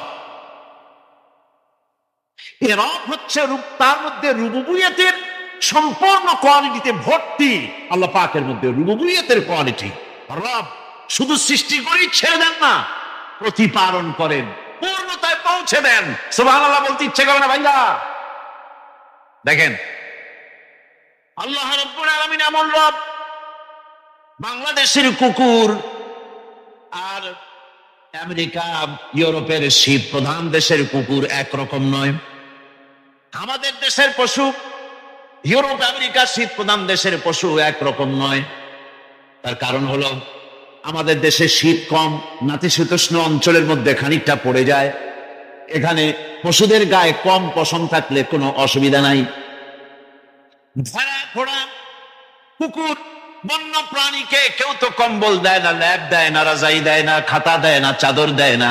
আল্লাহ রব্বুল আলামিন তিনি এমন রব, শীত প্রধান দেশের পশুদের গায়ে পশম দিয়া চিরস্থায়ী কম্বল জড়ায় দিয়েছেন। এটা হচ্ছে রব। প্রতিপালনের পদ্ধতি কি সুন্দর করে তিনি প্রতিপালন করছেন, কি সুন্দর করে তিনি পশু পক্ষীগুলিকে তাদের আহার জোগাড় করছেন, প্রতিপালন করছেন। তিনি রব। মানুষকে সৃষ্টি করেছেন, আমাদেরকে সৃষ্টি করেছেন, সব প্রয়োজন মিটাইছেন। সুবহানাল্লাহ ওয়া বিহামদিহি, সকল প্রয়োজন মিটিয়েছেন, একটা জিনিস বাদ রাখেন। আমি এই জন্য বলি যে কোরআন হচ্ছে বিজ্ঞানের উৎস। কোরআন বিজ্ঞানের কি? বিজ্ঞানের আবিষ্কার যত বাড়বে, বিজ্ঞান চিরটা কাল কোরআনের কাছে ভিক্ষার হাত দিয়ে এতিমের মতো দাঁড়ায় থাকবে। আজ পৃথিবীর বিজ্ঞানীরা বলছেন জগৎ সম্পর্কে। আমরা মনে করছি পৃথিবীটাকে, আমাদের কাছে জগৎ দুইটা। কয়টা জগৎ? একটা জগৎ হলো এইটা, ইহ জগৎ আর পরজগৎ, এছাড়া আর কিছু জানি না। এই দুইটাই জগৎ আমাদের কাছে। এখন দেখেন বিজ্ঞানীরা কি বলছে। বিজ্ঞানীরা বলছেন সৌরজগতে শুধু আমাদের সৌরজগৎটাই শেষ না, অসংখ্য সৌরজগৎ আছে মহাশূন্যে, অসংখ্য সৌরজগৎ। পৃথিবীর প্রতি 4 বিলিয়ন মানুষ যদি এক একটা সৌরজগৎ দখল করে, তাতেও সৌরজগৎ শেষ হবে না। আরো সহস্র সহস্র বিলিয়ন বিলিয়ন সৌরজগৎ আরো ফাঁকা পড়ে থাকবে। এত সৌরজগৎ আল্লাহ সৃষ্টি করেছেন। এই মহাশূন্যে বহুমাত্রিক জগতের কথা আল্লাহ পাক এখানে বলেছেন। এই পৃথিবী একটা জগৎ, এই মাটির তলে আছে আর এক জগৎ, সমুদ্রের ভিতরে আছে পানির তলার আর এক জগৎ। আর মহাশূন্য যে কি তা আপনার মাথায় শূন্য হয়ে যাবে চিন্তা করতে করতে। এই জন্য বিজ্ঞানীরা, বড় বড় বিজ্ঞানী, এরা কিন্তু নাস্তিক হয় না। বর্তমান বিজ্ঞানীরা চিন্তা করে গবেষণা করে খেয়ে হারিয়ে ফেলছে মহাশূন্যকে দেখে। যেখানে আছে গ্যালাক্সি, যেখানে আছে মিল্কি ওয়ে, যেখানে রয়েছে অসংখ্য তারকা, এই পৃথিবীটা মহাশূন্য আল্লাহ যেভাবে তৈরি করেছেন, সেই তুলনায় এই পৃথিবী একটা মার্বেলের চাইতে খুব বেশি একটা বড় কিছু হয় বলে মনে হয়। পৃথিবী যদি হয় একটা মার্বেলের মতো, তাহলে আমরা যে মানুষ, আমাদের অস্তিত্ব কোথায় চিন্তা করেন। এবার মহাশূন্যে চলেন, মহাশূন্য সে কি বিশাল মহাশূন্য। একটা তারকা থেকে আর একটা তারকায় যদি যেতে হয়, তাহলে সহস্র সহস্র বিলিয়ন বছরের দরকার হবে। কি বছর? এ দুনিয়ার বছর না, আলোকবর্ষ, লাইট ইয়ার। আলো চলে প্রতি সেকেন্ডে কত? 1,86,000 মাইল। এই 1,86,000 মাইলের সেকেন্ড, এর মিনিট, এর ঘন্টা, এর দিন, এর মাস, এর বছর, এই আলোকবর্ষ। সহস্র সহস্র আলোকবর্ষ পার হয়ে যাবে এক তারকা থেকে আর এক তারকায় পৌঁছানো সুকঠিন। এ ধরনের অসংখ্য তারকা আল্লাহ পাক তৈরি করে রেখেছেন। সূর্য হচ্ছে পৃথিবীর চাইতে 13 লক্ষ গুণ বড়। এরকম সূর্য বিজ্ঞানীরা এখন বলছে, আগে বলতো 1 কোটি সূর্যের চাইতে বড় তারকা, এখন বলতেছে এই রকমের পৃথিবীর চাইতে 13 লক্ষ গুণ বড় যে সূর্য, এরকম 3 কোটি সূর্য খাইয়ে ভালাইতে পারে। এরকম সহস্র সহস্র তারকা এক একটা গ্যালাক্সির ভিতরে আল্লাহ পাক তৈরি করে গেছেন। এখন মনে হচ্ছে যে এই তারকাগুলি বড়, না, এই তারকাগুলির চাইতে আবার বড় জিনিস আছে। সেগুলি কি? সেটাকে বলা হয় ব্ল্যাক হোল। সেটাকে বলা হয় ব্ল্যাক হোল, অন্ধকার কূপ। ব্ল্যাক হোল আবার ম্যানহোল বুঝবেন না, কিন্তু ম্যানহোলের ঢাকনা চুরি হয় যেমন। তবে একটা দৃষ্টান্ত আপনি বুঝতে পারেন, রাস্তায় রাস্তায় যেমন অসংখ্য ম্যানহোল আছে, ওই রকম করে মহাশূন্যে অসংখ্য ব্ল্যাক হোল আছে, একটা দুইটা না, অসংখ্য। এই ব্ল্যাক হোল আবার দেখা যায় না, অদৃশ্য ব্ল্যাক হোল। এই ব্ল্যাক হোলগুলো কি? এগুলি কোরআনে কারীমের মধ্যে আল্লাহ পাক বলেছেন, ফালা উকসিমু বিমাওয়াকিন নুজুম, ফালা উকসিমু বিমাওয়াকিন নুজুম, শপথ সেই পতনের স্থানের যেখানে নক্ষত্র সমূহ ধ্বংস হয়ে যায়, ধ্বংসপ্রাপ্ত হয়, কসম সেই স্থান সময়ের। সুবহানাল্লাহ। এই অন্ধকার কূপের, এই অন্ধকূপের কসম করছেন আল্লাহ পাক। সে অন্ধকূপটা কি?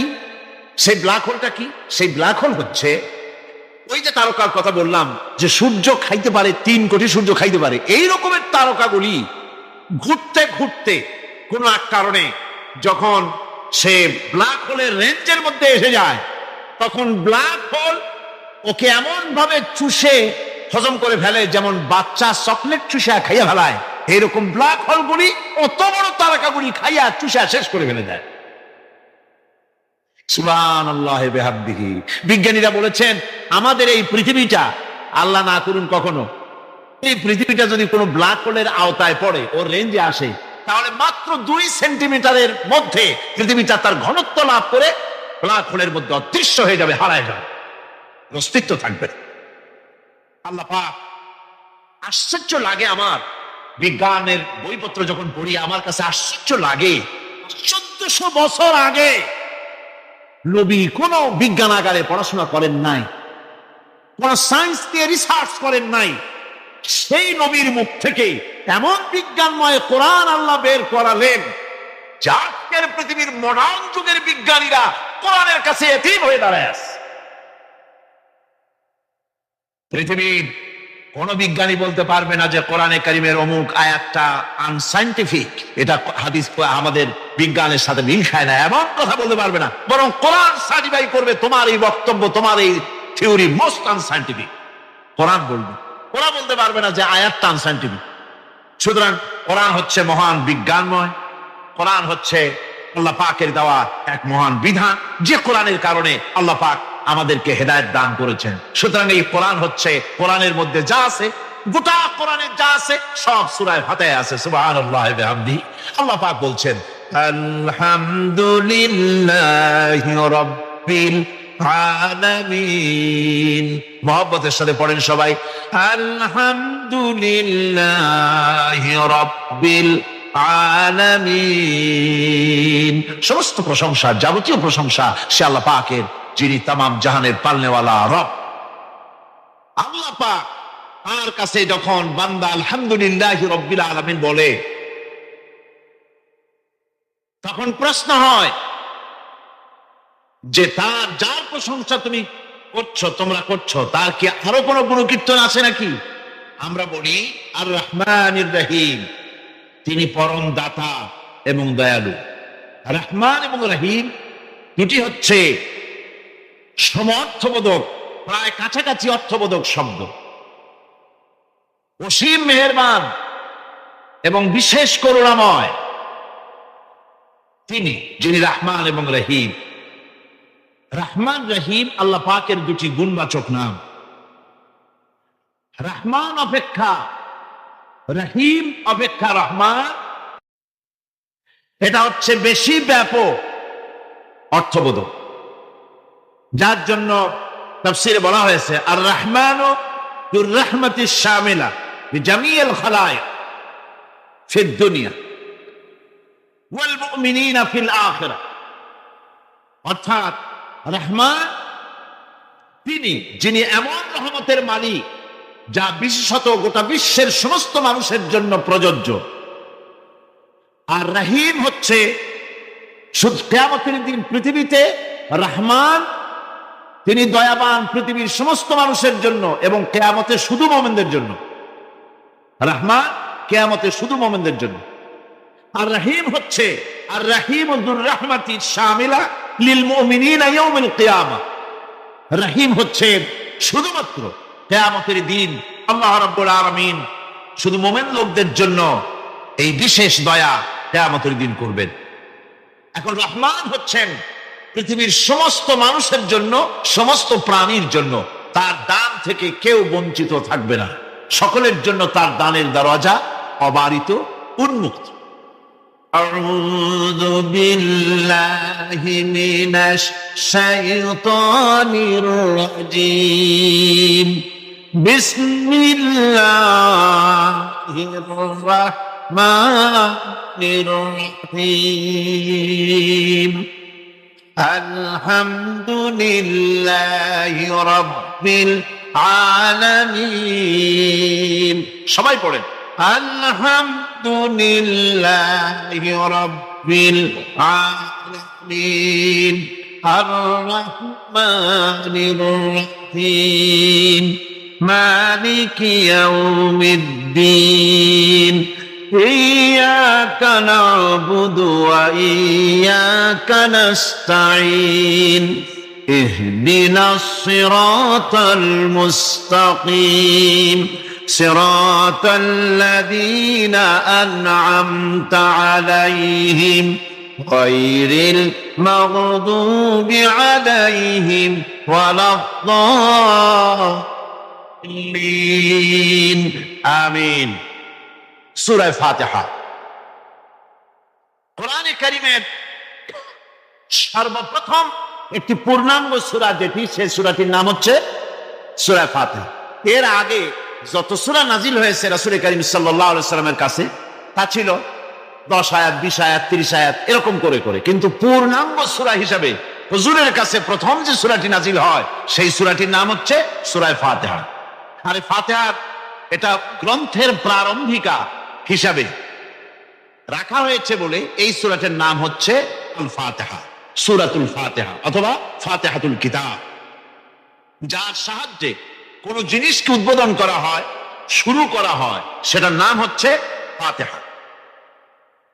সূরা ফাতিহার একটা নাম না, বরং এর অনেকগুলি নাম আছে।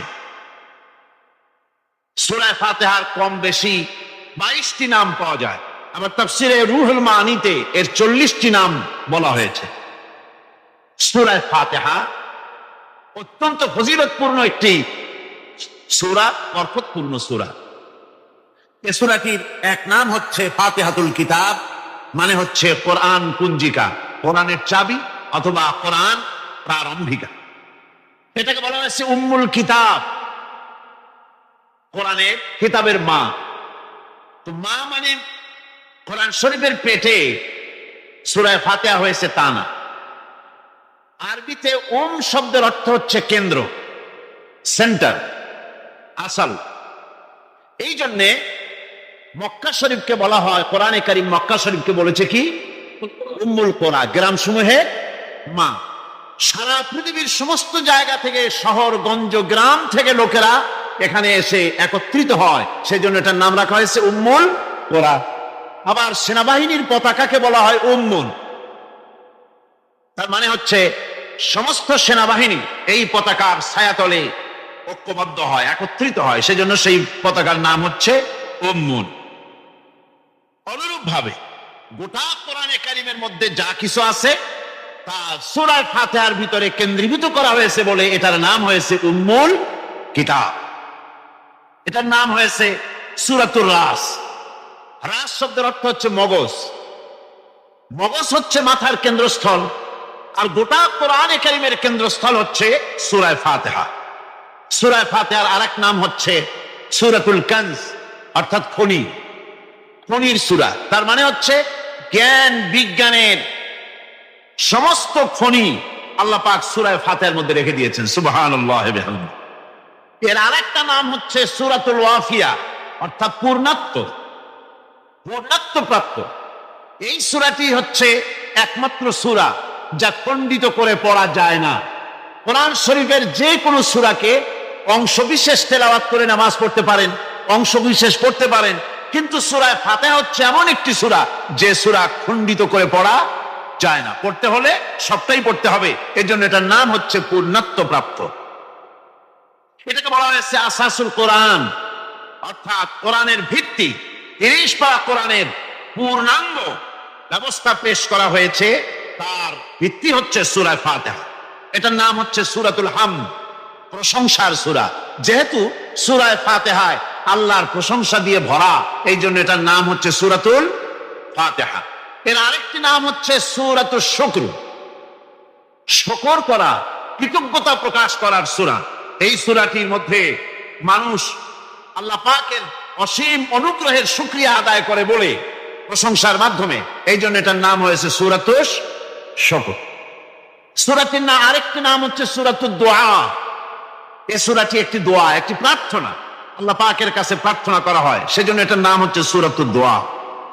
এর আরেকটি নাম হচ্ছে সূরাতুস সুআল, অর্থাৎ কামনা করার সূরা, আল্লাহর কাছে চাওয়ার সূরা। এই সূরায় অনেক কিছু আছে যা আল্লাহর কাছে চাওয়া হয়। এই সূরাটি, এর আরেকটি নাম হচ্ছে সূরাতুশ শিফা, অর্থাৎ প্রতিষেধক, রোগ ব্যাধি ইত্যাদি মুক্ত হওয়ার জন্য। সূরা ফাতিহা আপনারা আল্লাহর ওলিদের কাছে, ওলামাদের কাছে যে যান, পানি নিয়ে, তেল নিয়ে, কালো জিরা নিয়ে, ওনারা যা পড়ে ফু দেন, সেই গোপন কথাটা বলে দেই, সেটা হচ্ছে সূরা ফাতিহা।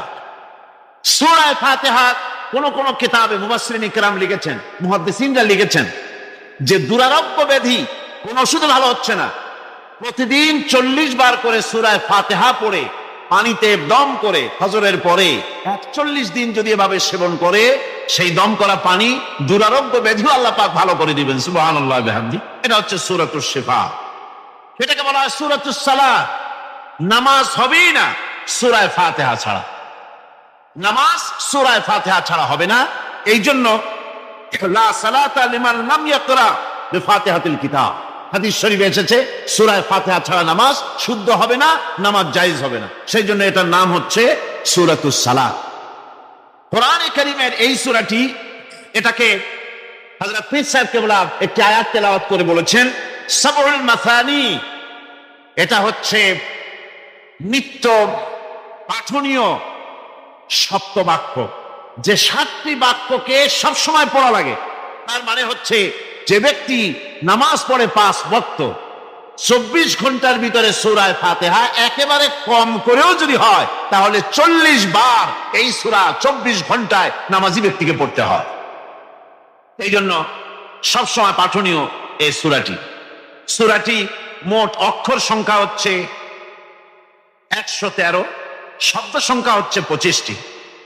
এটি হচ্ছে সূরা ফাতিহা। একটি রুকু, 7টি আয়াত।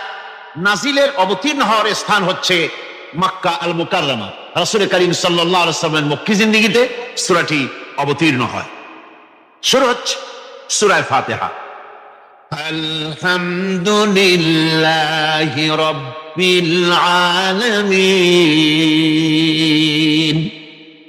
সূরা ফাতিহা আমি বলি, এটি যেন একটি অভিনন্দন পত্র। এটি কি? অভিনন্দন পত্র। বান্দা দিচ্ছে তার রবকে, রবের ভাষায় শেখানো অভিনন্দন পত্র বান্দা তার রবকে প্রকাশ করছেন, দিচ্ছেন। অভিনন্দন পত্রে 3টা জিনিস থাকে, আপনারা লক্ষ্য করে শুনলে বুঝতে পারবেন ইনশাআল্লাহ। একবার ভাবুন যে কত বড় কথা, 30 পারা কোরআনের মধ্যে যা আছে তার সবটা আল্লাহ পাক তার সারাংশ সূরা ফাতিহায় ঢুকাইছেন। তাহলে এটা জিনিসটা কি, এটা বুঝতে হবে, এবং সেই ধরনের অন্তর নিয়ে, মন নিয়ে বসতে হবে আর বুঝতে চেষ্টা করতে হবে। আমি ধীরে ধীরে আপনাদের সামনে পেশ করব ইনশাআল্লাহ, বিইজনিল্লাহ, বিমাশিয়াতিল্লাহ, বিফদলিল্লাহ। সূরা ফাতিহার মধ্যে আমি বলেছি এটা একটি অভিনন্দন পত্রের মতো। কিরকম? অভিনন্দন পত্রে 3টা জিনিস থাকে। কয়টা জিনিস থাকে? 3টা। প্রথমে থাকে প্রশংসা। অভিনন্দন পত্রে প্রথমে কি থাকে? প্রশংসা, 2 নম্বরে থাকে পরিচয়, 3 নম্বরে থাকে দাবি। 3 নম্বরে থাকে দাবি। প্রথমেই দাবি করা হয় না, এটা ঠিক না। প্রথমেই প্রশংসা। সমস্ত অভিনন্দন পত্র আপনারা দেখবেন, মন্ত্রী আসুক, প্রেসিডেন্ট আসুক, অভিনন্দন পত্র পেশ করা হয়, সুন্দর ভাষায় লেখে, হে সংগ্রামী জননায়ক, গরিবের বন্ধু, জাতির কিছু একটা, এইভাবে করে বহুত প্রশংসা করে তারপরে তার নাম খুঁজে পাওয়াই মুশকিল প্রশংসার ঠেলায়। আপনার আগমনী বার্তায় আমাদের এই চট্টগ্রামের আকাশ বাতাস মুখরিত, আবাল বৃদ্ধ বনিতা আনন্দে উদ্বেলিত, কে কি করবে দিশে করতে পারছে না, এরকম প্রশংসা।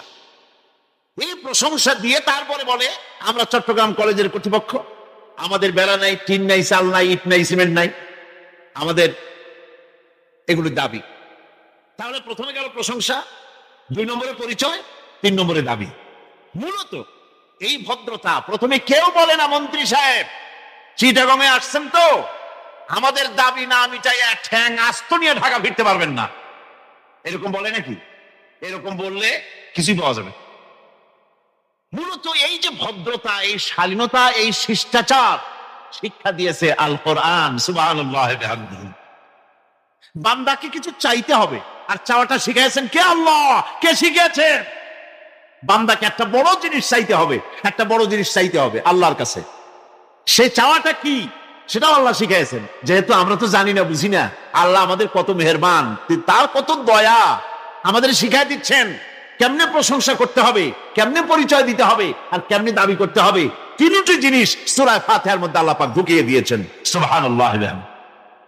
সুতরাং বলা হচ্ছে, আল্লাহ পাক বলছেন আলহামদুলিল্লাহি রাব্বিল আলামিন। সমস্ত প্রশংসা, যাবতীয় প্রশংসা সবকিছু আল্লাহ পাকের জন্য, যিনি রব্বুল আলামিন, যিনি বহু জগতের, অসংখ্য জগতের যিনি পালনেওয়ালা, তার জন্যই সমস্ত প্রশংসা। এখন হামদ হচ্ছে প্রশংসা, এর অর্থ হচ্ছে সুন্দরের প্রশংসা। অসুন্দরের কিন্তু কোনো হামদ হয় না, অসুন্দরের হামদ হয় না। হামদ হয় কার? সুন্দরের। সুন্দরের হামদ হয়, প্রশংসা হয়। এই জন্য প্রশংসা করতে হবে আল্লাহ পাক। কোন ফাসিকের প্রশংসা যদি করা হয়, আল্লাহ পাক নারাজ হয়ে যান। আল্লাহ পাকের আরশ গোসায় থরথর করে কাঁপতে থাকে। প্রশংসা হবে কেবলমাত্র কার? আল্লাহ পাক। এবং এই প্রশংসা সবটুকু হামদের আগে আলিফ লাম লাগানো হয়েছে। এটা হচ্ছে জিন্স বা ইস্তেকরা, অর্থাৎ সমস্ত বস্তুকে বোঝাবার জন্য আল শব্দকে ব্যবহার করা হয়েছে। আলহামদু, সমস্ত প্রশংসা সেই আল্লাহ পাকের, যিনি তামাম জাহানকে সৃষ্টি করেছেন এবং প্রতিপালন করেছেন। আল্লাহ রাব্বুল আলামিন বলেন, আমরা শুরু করছি সূরা ফাতিহা, অভিনন্দন পত্র দিচ্ছি। কারে দিচ্ছি? আল্লাহ পাককে দিচ্ছি। শেখানো ভাষা দিয়ে রব্বুল আলামিন বলেন প্রশংসা করো, আলহামদুলিল্লাহি রাব্বিল আলামিন। সমস্ত প্রশংসা আল্লাহ পাকের, যিনি হচ্ছেন রব। যিনি কি? রব। সেদিন ওই কিয়ামতের মাঠে বিভীষিকাময় দৃশ্য, মানুষ হয়রান হয়ে যাবে। মাথার 1 হাত অথবা অর্ধ মাইল অথবা 1 বিগত এতটুকু উপরে ওই প্রকাণ্ড সূর্যটার তাপ আসবে। গুনাহগারের মাথার চান্দি ফেটে গিয়া মগজগুলি গলে গলে নাক কান দিয়ে বের পড়তে লাগবে। জিহ্বাটা কুকুরের মতো ঝুলে নাভিস্থল পর্যন্ত পড়ে যাবে। মাটিটা সূর্যের উত্তাপে তামার মতো গরম হয়ে যাবে। সারা হাসর জুড়ে আওয়াজ হবে, পানি পানি পানি। মানুষেরা হয়রান হয়ে যাবে সে হাসরের ময়দানে। এই চরম কষ্টের ভিতরে আল্লাহ রাব্বুল আলামিন বলেন, সেদিন 2টো ভাগ হয়ে যাবে। একদল মানুষের চেহারা আলোয় ঝলমল হয়ে যাবে, আর একদল মানুষের চেহারাগুলি কালো হয়ে যাবে। উজুহু ইয়াওমাইদিন মুসফিরাতুন দাহিকাতুন মুস্তাবশিরা ওয়া উজুহু ইয়াওমাইদিন আলাইহা গাবারা। আল্লাহ পাক বলেন, এক শ্রেণীর মানুষের চেহারা হাস্যোজ্জ্বল ঝলমলে হয়ে যাবে, আর এক শ্রেণীর মানুষের চেহারাগুলি কালো হয়ে যাবে। তারহাকুহা কাতারা উলাইকা হুমুল কাফারাতুল ফাজারা। হাস্যোজ্জ্বল, স্বচ্ছন্দপূর্ণ, সুন্দর, উজ্জ্বল ঝলমলে চেহারা হবে ঈমান আনার কারণে, পরকালকে বিশ্বাস করার কারণে, আল্লাহ এবং রসুলের কথা অনুযায়ী জীবনযাপনের কারণে চেহারাটা উজ্জ্বল হয়ে যাবে। আর আল্লাহর নাফরমানি, রসুলের নাফরমানি, পরকালকে অস্বীকার করার কারণে কাফের গুলির চেহারা, মুনাফিক গুলির চেহারা কালো হয়ে যাবে। তাদেরকে আলাদা করে দেওয়া হবে। আমতাজুল ইয়াওমা আইয়ুহাল মুজরিমুন, মুজরিমদেরকে আলাদা করে দেওয়া হবে, দুইটা ভাগ হয়ে যাবে।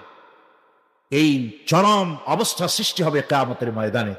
সেদিন রাসূল করিম সাল্লাল্লাহু আলাইহি ওয়াসাল্লাম উম্মতের জন্য সুপারিশ করবেন। সেই সুপারিশ যেন আমাদের করতে পারেন, সেজন্য আমাদেরকে তৈরি করতে হবে, সে ধরনের যোগ্য আমাদেরকে বানাতে হবে। বন্ধুগণ, এই পরকালীন জীবন, এর সম্ভাবনা, এটা যে হবে এবং সেই পরকালে আমাদের সকলকে যে উঠতে হবে, কিয়ামতে আল্লাহর কাছে জীবনের সবকিছুর জবাবদিহি করতে হবে, এই ভীতি সৃষ্টি করতে চায় আল্লাহ পাক মানুষের ভেতরে। আল্লাহ পাকের চাইতে মানুষের কল্যাণকামী আর কেউ আছে? চিল্লায় কোন আল্লাহর চাইতে, বিশ্ববাসীর সৃষ্টি জগতের কল্যাণকামী আল্লাহর চাইতে, রাসূলের চাইতে বেশি কেউ কি আছে? সে আল্লাহ পাক সব বলে দিলেন, ওপেন সিক্রেট করে দিলেন, সব গোপন ফাঁস করে দিলেন। কেমনে বিচার হবে, কেমনে কিয়ামত অনুষ্ঠিত হবে, কেমনে কি হবে, সব খুলে খুলে আল্লাহ পাক বলে দিলেন আমাদেরকে ভালো হওয়ার জন্য। কোরআনে কারীম বলছে, লাইসাল বিররা আন তুওয়াল্লু ওয়ুজুহাকুম কিবালাল মাশরিকি ওয়াল মাগরিব। পূর্ব পশ্চিমে মাথা ঘুরানো, সার নত করা, মাথা ঘুরানো, মুখ ঘুরানো, এটাই কিন্তু সৎ কাজ এবং পুণ্যবান হওয়ার, সৎ কাজ করার, নেককার হওয়ার জন্য যথেষ্ট নয়, বরং ওয়ালাকিন্নাল বিররা মান আমানা বিল্লাহি ওয়াল ইয়াউমিল আখির। প্রকৃতপক্ষে সৎকারী মুমিন, ভালো কাজ করা, প্রকৃত মুমিন, সত্যিকারের ভালো মানুষ, সত্যিকারের ইমানদার হওয়ার জন্য 10টি কাজ লাগবে। কয়টি কাজ? 10টি কাজ লাগবে। সেই 10টি কাজের একটি কাজ গত বছর আপনাদের খেদমতে আরজ করা হয়েছে, 2টি বলা হয়েছে, বাকি আজকে বললাম আর একটা, হয়ে গেল 3টা। বাকি আছে কয়টা? 7টা। বাকি আছে আরো 7টা। পরকাল ভিত্তিক জীবনযাপন যদি করতে পারি, তাহলে আমরা হব দুনিয়ার শ্রেষ্ঠ মানুষ। কোন আলহামদুলিল্লাহ। আমার দেশ, আমার জাতি, আমার school, college, university, secretariat, cantonment, রান্নাঘর থেকে শুরু করে বঙ্গভবন, দেশের সর্বত্র মানুষের ভেতরে যদি পরকালের জবাবদেহিমূলক জীবনযাত্রার অনুভূতি সৃষ্টি করে দেওয়া যায়, কিয়ামত আছে আর জবাব দিতে হবে আল্লাহর দরবারে। এই পরকালকে এভাবে বিশ্বাস করতে পারলে, ওইভাবে জীবন করতে পারলে দেশ সুখী হবে, সমৃদ্ধশালী হবে, বিপদ দূরীভূত হবে, অন্ধকারের আমানিশা দূর হয়ে গিয়ে পৃথিবীতে আবার সুন্দর সূর্য উদিত হবে। ইসলামের নতুন বার্তা নিয়ে পৃথিবীতে শান্তি আসবে, সুখ আসবে, সমৃদ্ধি আসবে, স্বাধীনতা টিকবে, সার্বভৌমত্ব টিকবে, দেশ এক সুখী, সমৃদ্ধশালী, সুন্দর দেশে পরিণত হবে। বাংলাদেশ হবে পৃথিবীর একটা আদর্শ দেশে পরিণত হয়ে যাবে, যদি এই কথাগুলি আমরা বিশ্বাস করি আর আমল করে চলতে পারি। আল্লাহ পাক যেন সে তৌফিক আমাদের দেন। সকলে বলি আমিন।